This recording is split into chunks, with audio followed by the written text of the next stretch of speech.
which is co-sponsored by the Mississippi Committee for the Humanities and the Public Library. Serving as moderator tonight and making the introductions of our other panelists is Sam Brookes, archaeologist with the Mississippi Department of Archives and History. Most of you know Sam, but I would like to mention a few of his latest honors. He, of course, is a native of Virginia, and we're fortunate to have him in Mississippi. He has recently been invited to attend the joint Harvard University and Smithsonian Institution Conference on Archaeology, which is by invitation only, and he did not tell me this, on archaeology to be held in Washington in January. He is well represented in the recent extensive bibliography of archaeology of the lower Mississippi Valley produced by the Peabody Museum of Archaeology and Ethnology. It's really a pleasure to be here tonight, and I was thinking over dinner that a year ago today, exactly on this night, once again I was decked out in a tie and coat for the purpose of having an archaeology program featuring Jeff Brain and Ian Brown of the Lower Mississippi Survey of Harvard University. Tonight we're very honored to have two of the senior field men in American archaeology with us tonight, and some of their tall tales of how it was during the Great Depression and WPA archaeology. I'd like to start this program off by telling you that, quite frankly, I was not around to tell you how it was during the Great Depression, but I have heard stories from my family about it, and I'm sure many of you have heard these stories. And the WPA archaeology program sounds like something that may really have been beneficial for archaeology. Well, it did get a lot of sites located, and it got a lot of the major sites in this country excavated, but its primary purpose was not archaeology. Its primary purpose was to hire people who were out of work. And at that time, immediately following the crash of the stock market, there was the greatest amount of archaeology ever done in America as far as manpower is concerned. Whereas today, I recently went out a year ago with a field crew that consisted of 6 people, and that was one of the biggest crews that Archives and History has ever put into the field, 6 people, and I was very proud of it and thought we really had it made. In the year 1933, Frank Setzler had 200 people assisting him on the Marksville site in Louisiana. More people were involved in it, and it's just been in the last few years that we can say that more money is now being spent in archaeology than was spent during the WPA. But that doesn't really mean much, because today that money is due to inflation primarily. To tell you a little bit about it, there was a decade of relief labor which occurred mainly in the southeastern United States, but also a little bit in the northern and western portions of America. In 1933, Frank Setzler from the Smithsonian Institution, ably assisted by a great archaeologist from Mississippi, James Alfred Ford, commenced work at the Marksville site in Louisiana. This was an experiment in archaeology. WPA labor was provided, over 200 men, and it was quite successful. It was so successful that in the winter months of 1933, 1934, the Smithsonian, with WPA funds, financed work in 5 different states in archaeology. Also in that year, the Tennessee Valley Authority aided and abetted with funds from the WPA and other agencies too. They went through many name changes, sponsored major excavations. Now, we have all heard stories of the Great Depression and how poor it was, and we've heard it described as a starving time in the southeastern states, and indeed it was. So it was imperative to put people to work. But to give you an idea of the magnitude of archaeology during that period, in 1937, William S. Webb funded through the WPA, the money going to the University of Kentucky, had $75,000 available for archaeology. Now, I work at Hester in 1978. was maybe $24,000, and this was a magnificent sum for us in these days of high inflation. Think back to 1937 and just how much money $75,000 actually was. That's quite a bundle. To tell you about the work that was done, the University of Kentucky in 1940 excavated 1,750 skeletons. They recorded more than 48,000 artifacts, and they took more than 3,700 photos. Now that's quite a bundle. There was so much material and data flowing back into the university that was necessary to set up a full-time laboratory, and a young laboratory assistant was set up to supervise the lab and to run things, and I believe his name was William G. Haag. Yes. Most of the work that emanated from this WPA archaeology occurred in Alabama, Florida, Georgia, Kentucky, Louisiana, New Jersey, Tennessee, and Texas. Quite a bit of it, you see, was in the southeast. We were blessed or cursed, as it is said, with WPA archaeology. James B. Griffin has recently pointed out that one of the major criticisms of the WPA archaeology is that the Young Turks of the last 10 years have criticized the WPA archaeologists for not using the method and theory developed in the last 10 years.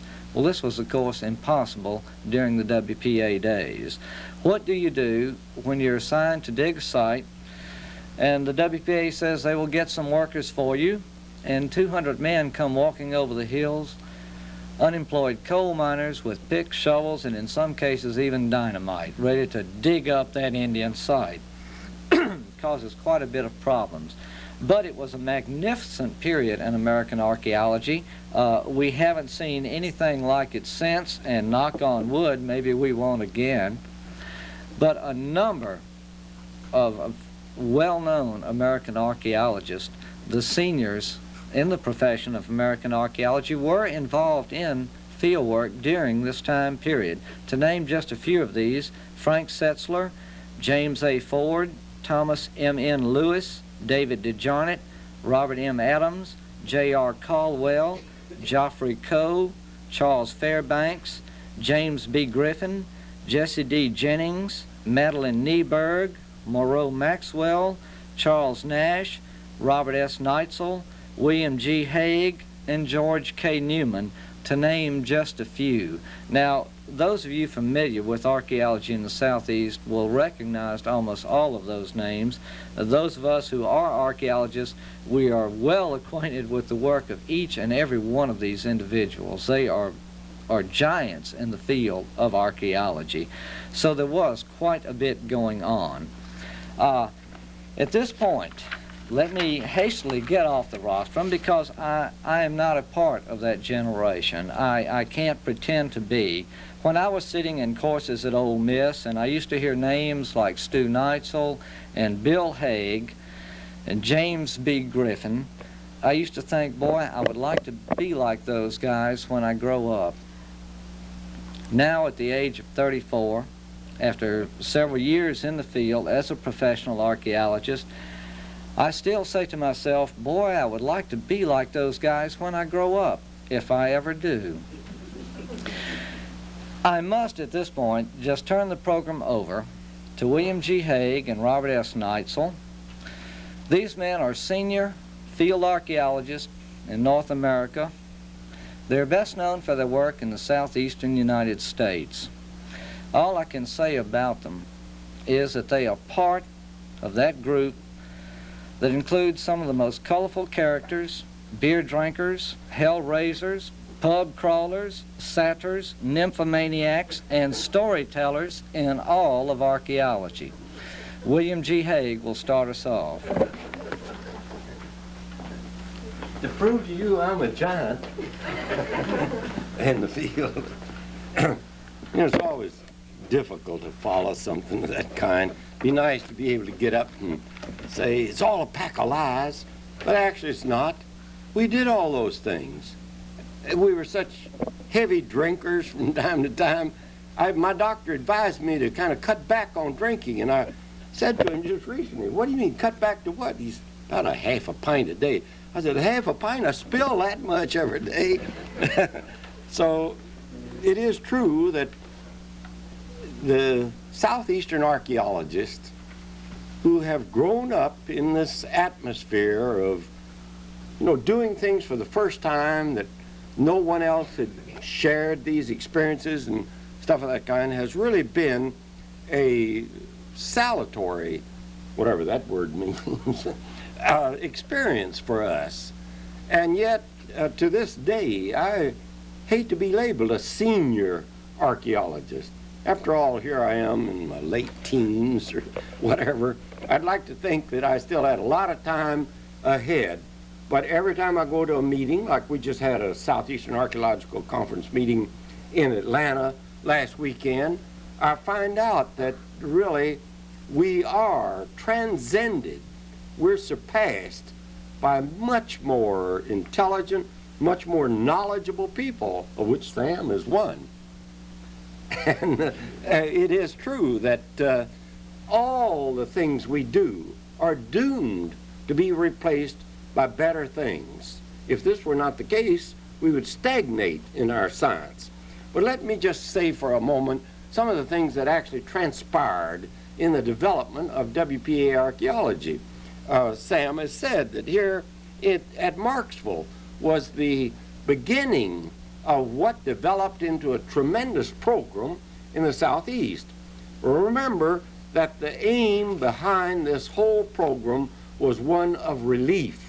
That is, here were many people who had never made much money, who now were drawn into a program where the vast amount of the money dedicated to it went into the hands of the workers.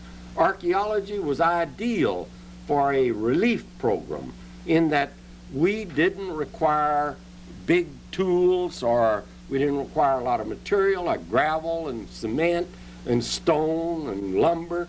We only required neat little trowels and at most shovels and so on. So it was an ideal kind of a setup. The WPA had gone through a series of developments, beginning, of course, with the FERA, the Federal Emergency Relief Administration. From that, it went to things such as the PWA, the Public Works Administration, and various other aspects, but it finally settled down in the kind of routine of WPA, Works Progress Administration. And these funds constituted the basis upon which salvage archaeology could be done. This was the first salvage archaeology. This was the first archaeology that the nation as a whole, led by their stellar politicians, or whatever you call those fellers, statesmen, were convinced that here is a heritage that ought to be preserved, ought to be recognized. We should do work in these ancient sites before they go underwater. Another thing that we're fortunate in that all of the archaeological sites in the Tennessee River, Chickamauga, various other rivers that were being, if you'll pardon the expression, well, what was that expression? In other words, the Corps of Engineers was doing all this dam construction from one end of these streams to the other, and the sites were going underwater forever. But they were minutely located. The Library of Congress has records of these things so that 150 years from now, when every dam in the Tennessee River is silted up to the gills, and they have to dynamite them, here will be those archaeological sites still available down there. Well, in Louisiana, in Mississippi, Alabama, and other places that kind, there was an awful lot of archaeological work that was undertaken.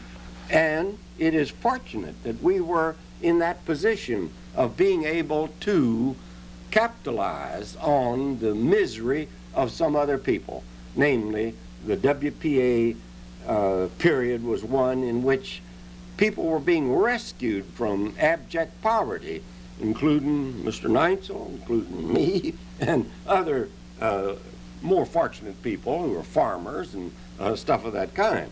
But in any event, that was the period at which large-scale archaeology took place for the first time in North America.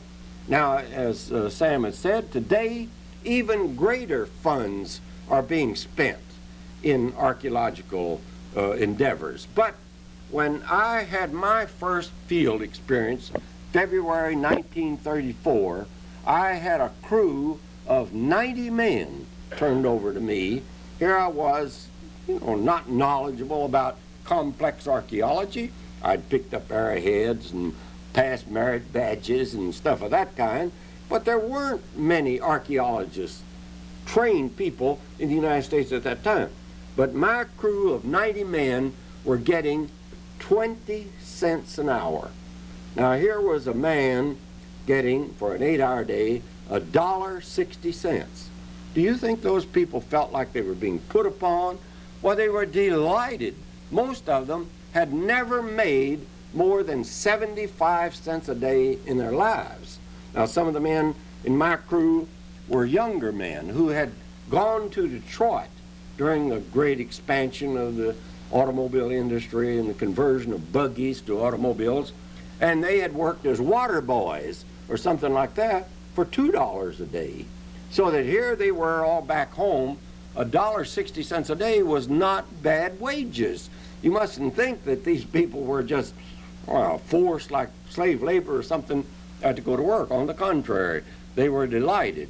And contrary to many, sort of expectations that WPA workers were just bums who just barely got by like state employees do today, on the contrary, they were interested, they were vitally concerned with what was going on.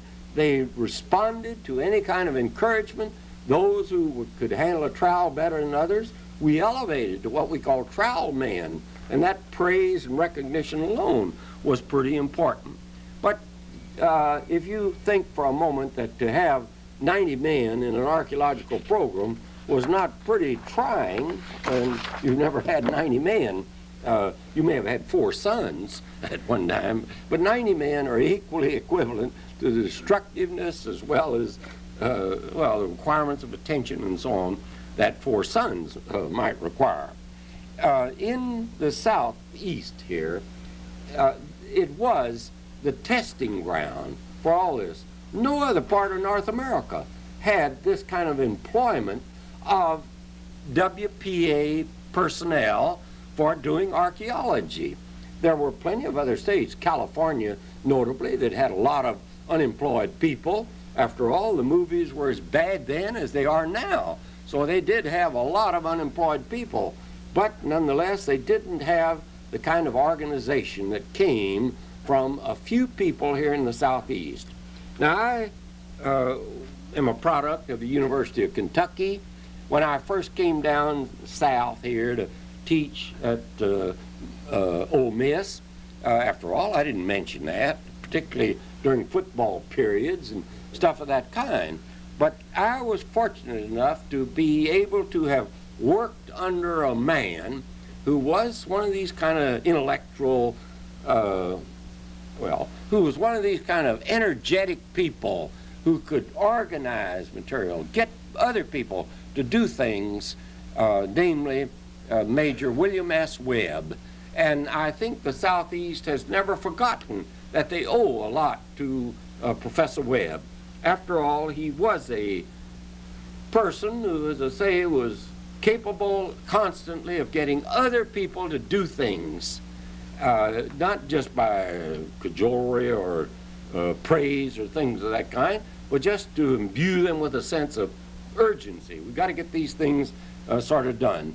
So I believe that I might contribute a little bit more here to show you a few slides of some of these persons who have been responsible for a lot of archaeology in the Southeast.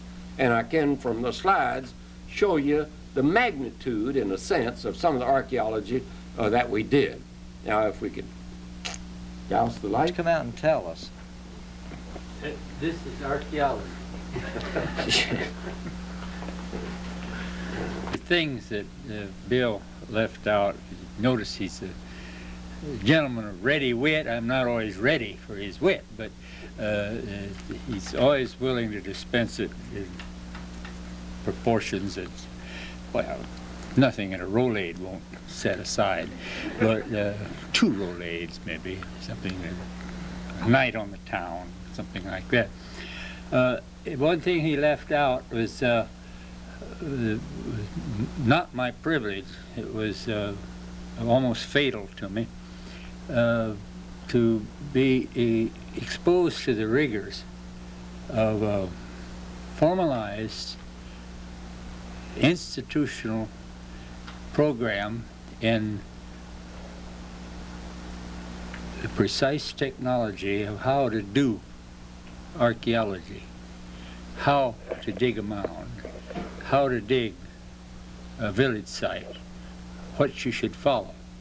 And in this, I was privileged for a short time to attend the University of Chicago, who I think can claim, although it was known as a hotbed of social anthropology at the time, which was not my bag exactly, they did formulate a program and precise techniques that thou shalt do this or thou shalt not do such and so, thou shalt dig according to these things. Or really, if you want to get to the essentials, what they were really trying to tell all the students were have some engineering control. If they'd have said it that way, well, then everybody could have figured out their own system. But they went to great, they had a martinet that they'd inherited as a retired sergeant of the Marines or something, who went there to take his PhD. He was successful, he got it. And Dr. Cole, some of the others, decided that there was a precise way, this is quite reminiscent to me these days of the new archaeology and the preciseness that the new archaeologists follow in trying to reconstruct every half minute of the day's occupation of a given person in a given house, buried under ever so much soil. We employed what they call the vertical technique. The areas are staked out in squares, 5-foot squares. Nowadays you got to go by meters. Harvard has penetrated the hinterlands, and the government is less successful in penetrating. And not to be planed off, you had vertical control. It was staked out in 5-foot squares. You moved in out on the edge, and you proceeded through, and you cut a profile, and you looked. And this is usually, most of these mounds were in plowed fields, so what you got was waste dirt, stuff eroded off the mound, and nothing must show. Then you moved in another 5 feet. Perhaps by this time you might see a little domed structure.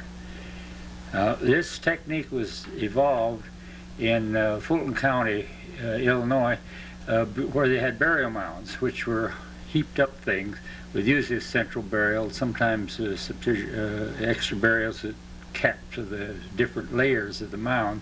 But the mounds were usually 2 or 3, maybe 4 stages at the most. And it was a very simple thing to go slicing through like a loaf of bread and draw the profiles. This is your engineering record, exactly what you've seen, and it's on paper. You also photographed it. You had engineering designations on the stakes, no different than they use on pipelines across the country, highways or what, you station numbers and that sort of thing. The numbering systems vary, but they all mean the same thing. In that time, the University of Chicago, in devising this very intricate technique, a certain sherd picked out of this profile here, you measured the depth down, and you measured it back from the stake line, and you had a precision marker on that sherd. Or perhaps you were cutting through a post hole, and you caught that thing, and the theory of the thing was that your engineering was so precise that if you caught this stuff in vertical fashion that when you got through, if you'd done a good job with your engineering and all, you could lay that thing out on a horizontal plan, and if there was a row of posts, it would be a row. Well, engineering is quite often not that accurate. The staking system's not quite often that accurate, and the people that were using the systems were not often quite that accurate. So some of the rows of posts had funny little squiggles in them. Mostly the individual sherds that you marked down didn't have, it wasn't too important that you had them with precisely tack point location. But burial pits, more spectacular objects, of course, you want that. Well, this was a technique, and we were trained not to move dirt, but to stand day after day in these pits, slice with the mattock, slice, keep absolute perpendicular profiles, sharp corners, stay to the hold to the tape line. Once strata were involved, these were marked, and your material was recovered, because the older stuff, as Bill has explained, was supposed to be at the bottom, and the newer stuff just above that, and so forth. And this is the technique that we were all trained in rigorously. There's no deviation, no way. Now, I'd come out in Nebraska where we dug pit houses out on the plains, and most of them you could find in fields that hadn't been plowed too much. They used to call them buffalo wallows, shallow swales, and you'd put a trench down and hit a few post holes, and you'd run around and you'd find a square house about 25 feet across out the corners, and then you'd hollow out the middle, and you dug what had been an earth lodge from predecessors of the Omaha, the other early tribes in the eastern part of the High Plains, where there was some concern about stratigraphy. Bill's told about in the southeast. All of a sudden we were dealing with things where new people lived on top of other people, and we were seeing the things in the ground and trying to interpret, and this was bewildering, because all the mounds that had been dug before this had been dug by frivolous little parties with the names at the head of them who became figures in North American archaeology, and they remain figures to this day, and you cannot believe a thing that they wrote or did or understand exactly. Well, they dug holes. They were pot hunters on a large scale. And the stratigraphy, the feeling that you had for the things that were found had no connection with where it was deposited, the context in the soil, which is all important in archaeology. The finest spot in the world to a true archaeologist means nothing unless you know its context. Except that lately I have lost my religion. I received a catalog out of a place in Oklahoma, and I find out that Nodina Red on White water bottle sells for something like $750. I think I'm about to rebel. I think I'll become very unprofessional from now on out. Dalton Point's $60. Plummets, $450. That sort of thing. Sometimes we wonder if maybe we didn't waste our youth. I think I can point to one horrible example anyway. But anyhow, we brought these precise 8-man techniques of butchering a mound to the southeast, and it was a little shock to me. Now there's some tales of how we got up the river, but I'll go through this one episode first, and then tell you how we got up the river and what happened when the houseboat sunk and how I almost got shot in his tent. Well, we waited on the bank. We had got up the river by the hardest. Houseboats. We were going to live in houseboats.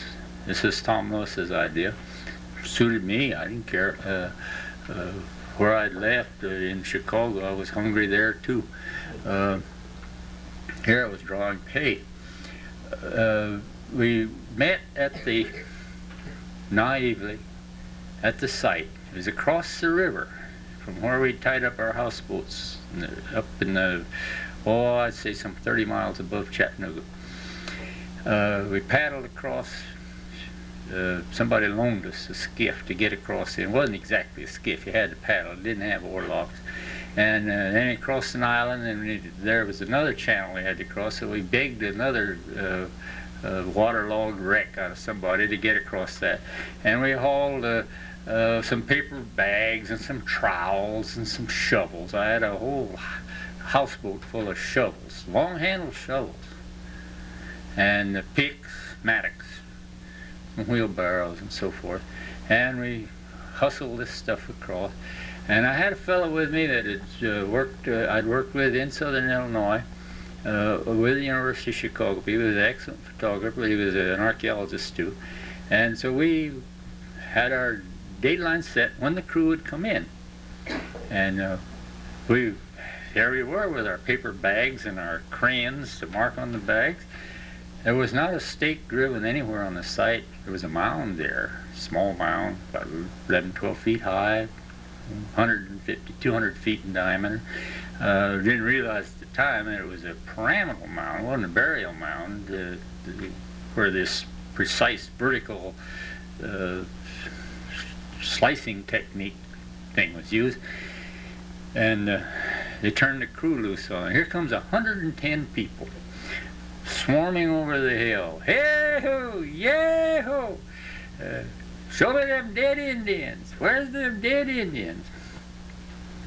And Paul was a reticent, quiet, very small fellow. And I said, my goodness, what are we going to do? And I said, oh, we can organize these people. So they came over. The first thing you know, you had a group of them. What they were out-of-work coal miners. And they had got on the WPA, but they were still organized. The reason they were out of work is that they had struck. The CIO had just begun to function. In the hotel I stayed in Chattanooga before I moved in here, the elevators were full of CIO organizers going up and down, and these are rough-looking characters. And they were out organizing people who weren't even working. And here they got them on the WPA, but they were organized. They had their stewards and so on and so forth. Well, here are all the stewards lined up, and the steward says, I'll take a bunch of those paper bags. Give me one of those skills. I'll do whatever you want with it. He wanted a soft job. And another one's grabbed a water bucket. I'll carry water. And they got the choice soft jobs. The crew swarmed in there, and I was always accustomed to Puritan ethic. When the job started, you're supposed to start working. Well, there's no way. We didn't know where to. I sent off to the woods and got 4 bent sticks, and in the pile of tools, sent 2 guys out with an axe and a tape measure and measured off a trench about 100 feet long, 10 feet wide, and about 50 feet from the base of the mound, and divided them up. I said, here, you take a shovel. And he says, what's that? I said, that's a shovel,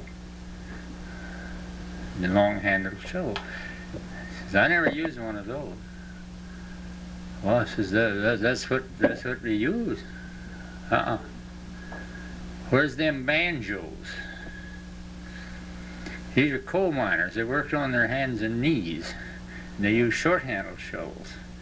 Make it short, we had to send all the long-handled shovels back and get short-handled shovels before we even had. Then I thought you give a guy a shovel and a pick. Here, you go do this, pick a while, and shovel. Oh no, they worked in teams.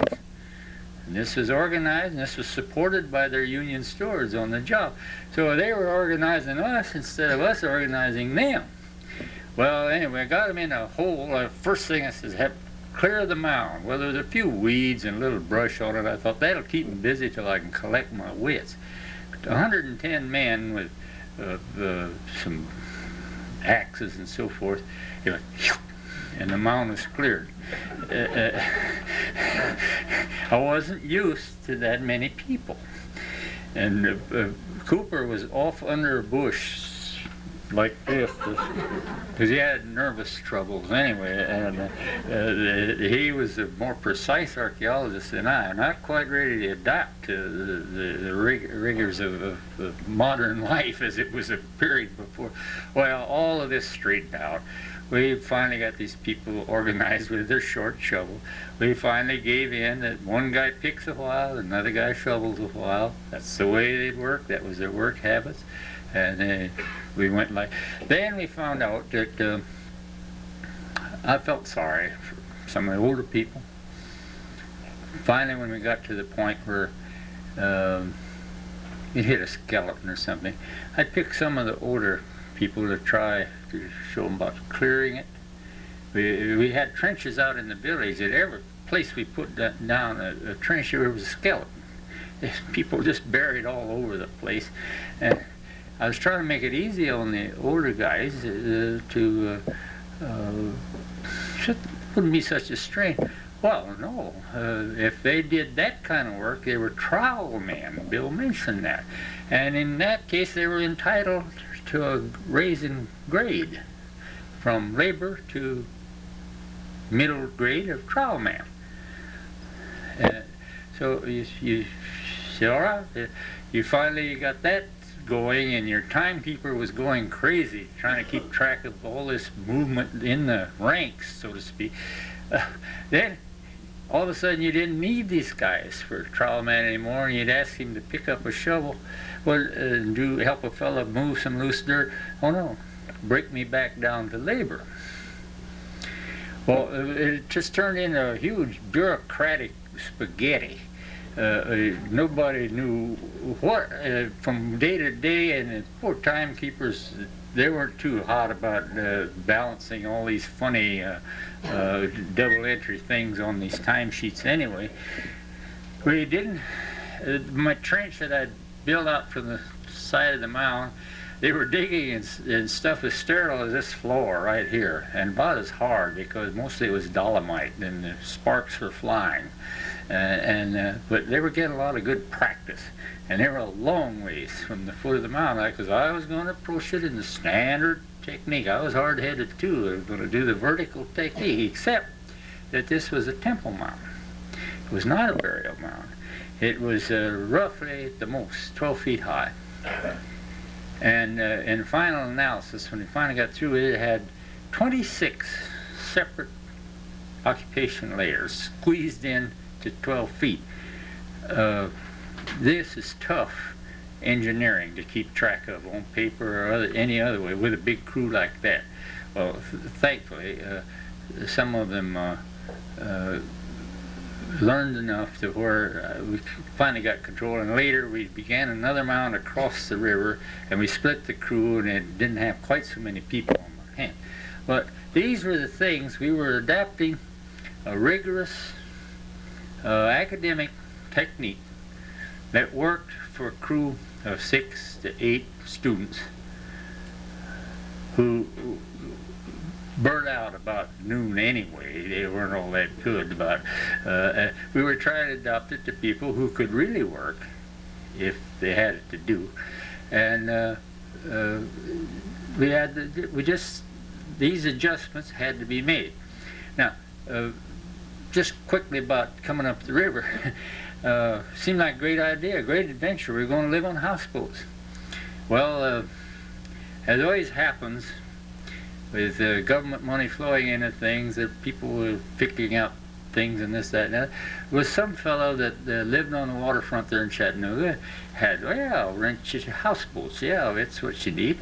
And we'll tow you up the river and tie you up at the bank, furnish you with a motor launch to get back and forth. And we were using water. We had water kegs. We have to go upstream, and had a beautiful spring coming out of the rock bluff. We got all of our water from there, hauled it into the camp. We had a cook. Didn't have room service or anything like that, but the we had two houseboats, and one we used for living quarters. Cooper and I was a galvanized siding and no deck around the edges, but on each end, and it was built on two pontoon type barges decked over. This was really a jerry-built rig that this guy foisted off on the government. The bottoms were, I think they just kept adding tissue paper to the bottoms because the things kept leaking all the time. And you'd jump up in the night and you'd hear it gurgle, gurgle, and you'd run out and you'd sound the bilges and you'd get out the pump and you'd pump the thing, and you'd have to crawl out in there and find out where it was leaking and stop. Otherwise, you'd be sunk by morning.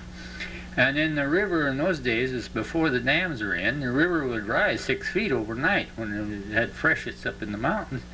And we were on spring lines, and when you heard particular gurgling sounds in the night, you quick rushed out and lengthened your spring lines so that you could move out from the bank, because otherwise you'd be shoved up under the willow trees and they'd sink you.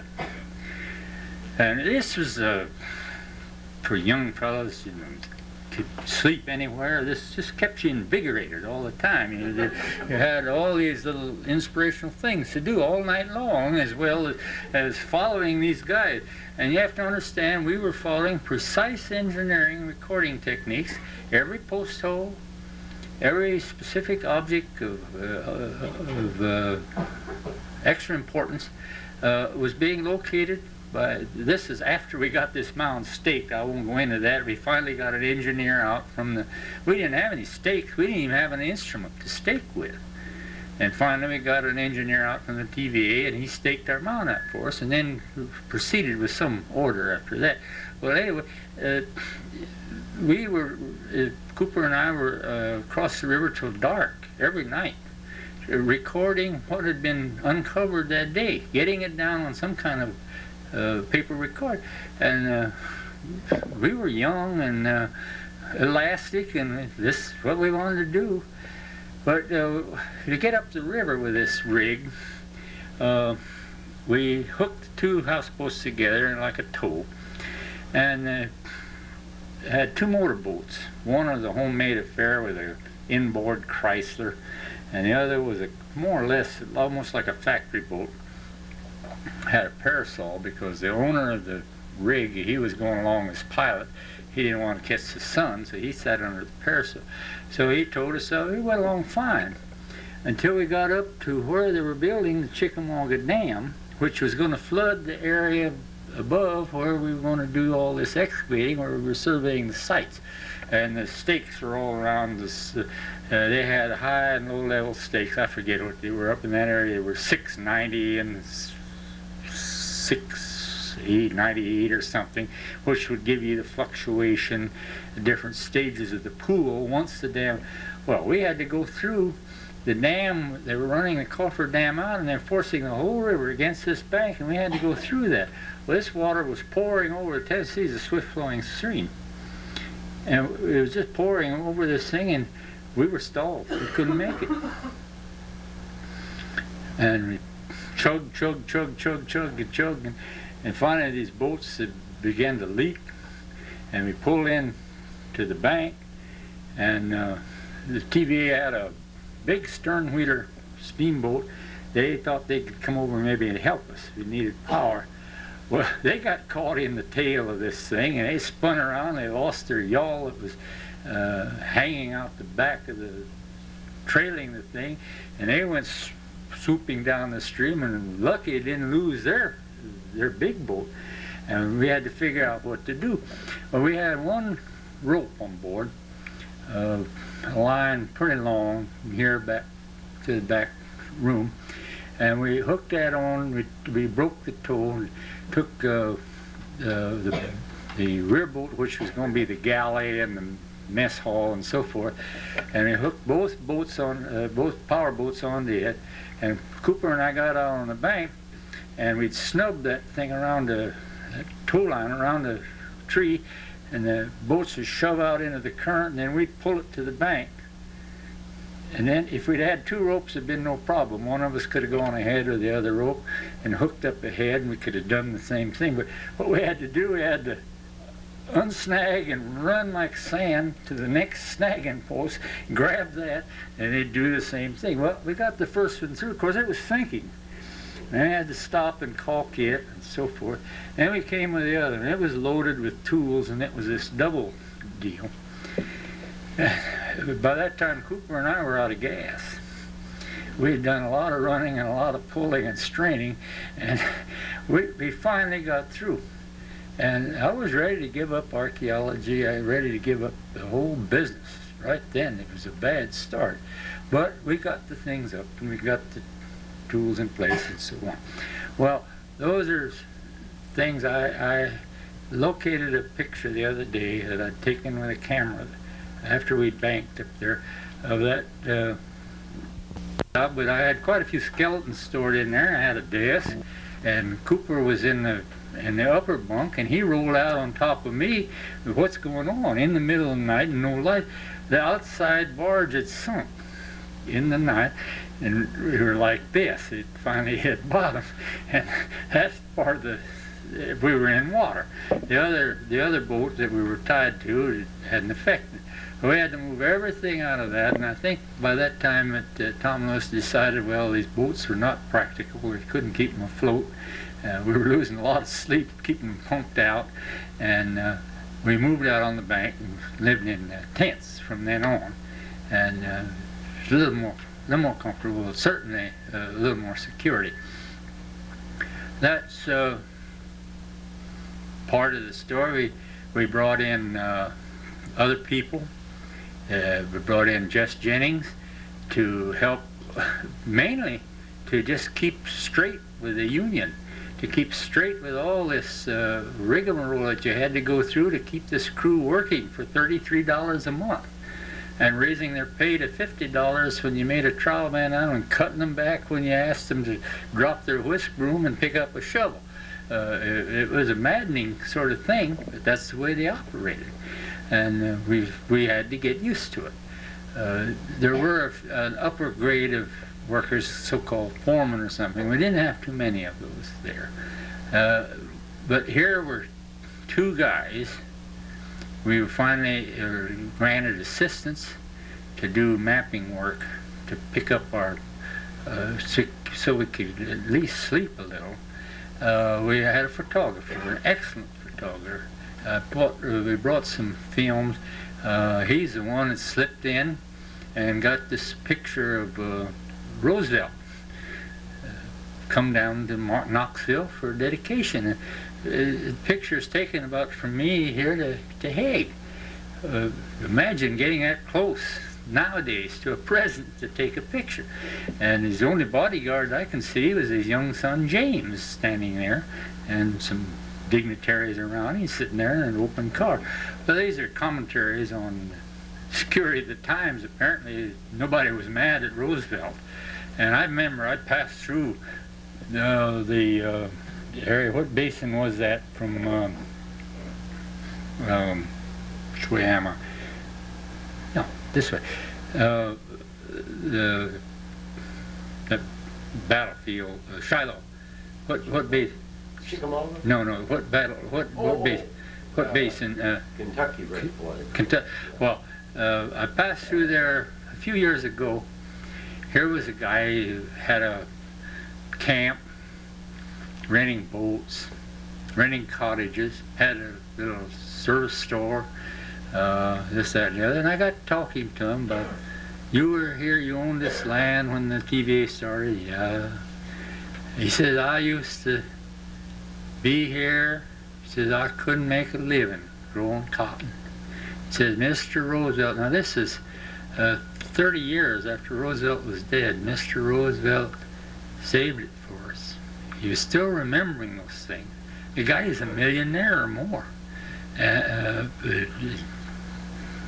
Just as common as he was the day that he was starving to death on the same land.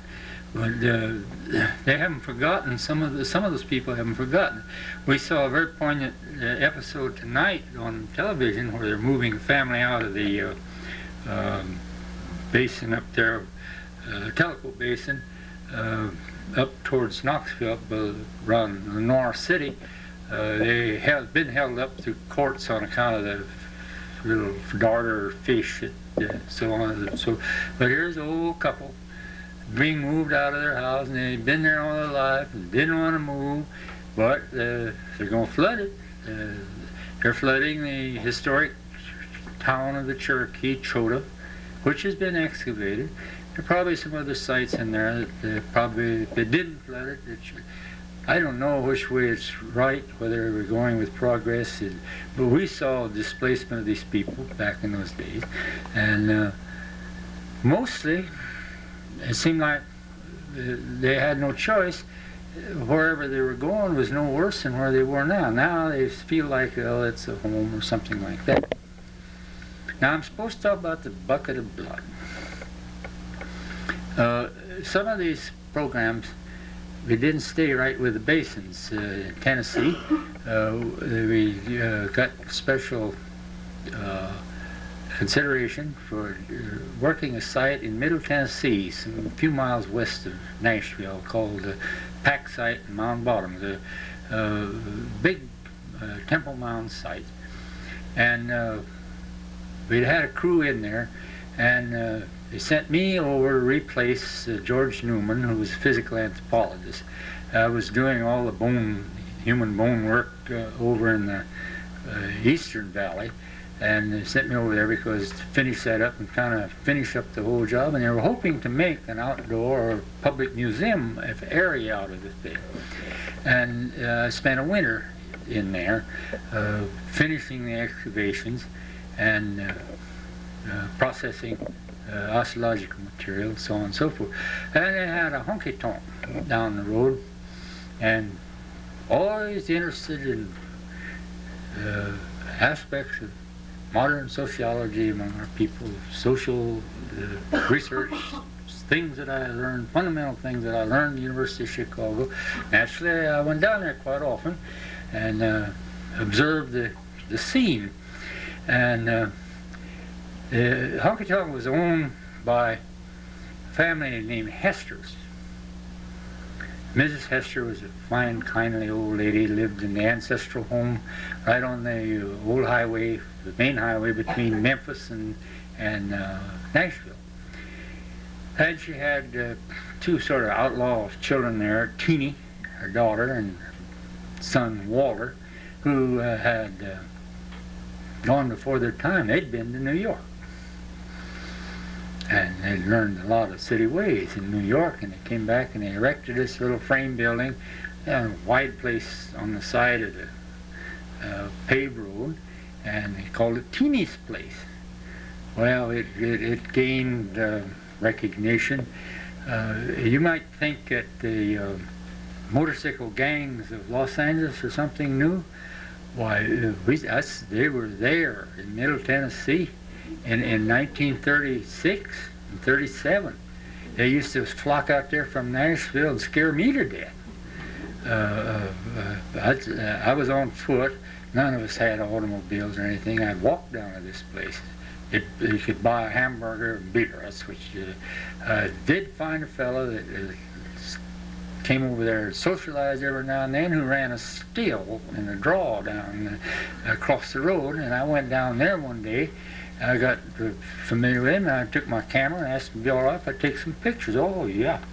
And I put on my K2 filter to catch the fumes coming out of this, and we'd tap a little of this stuff to see if it was coming off all right out of this. It was pretty hot, you know, and took a lot of pictures, a whole roll of them. And a day or so later, there was an airplane flying over the area, and a day or so later, he was raided.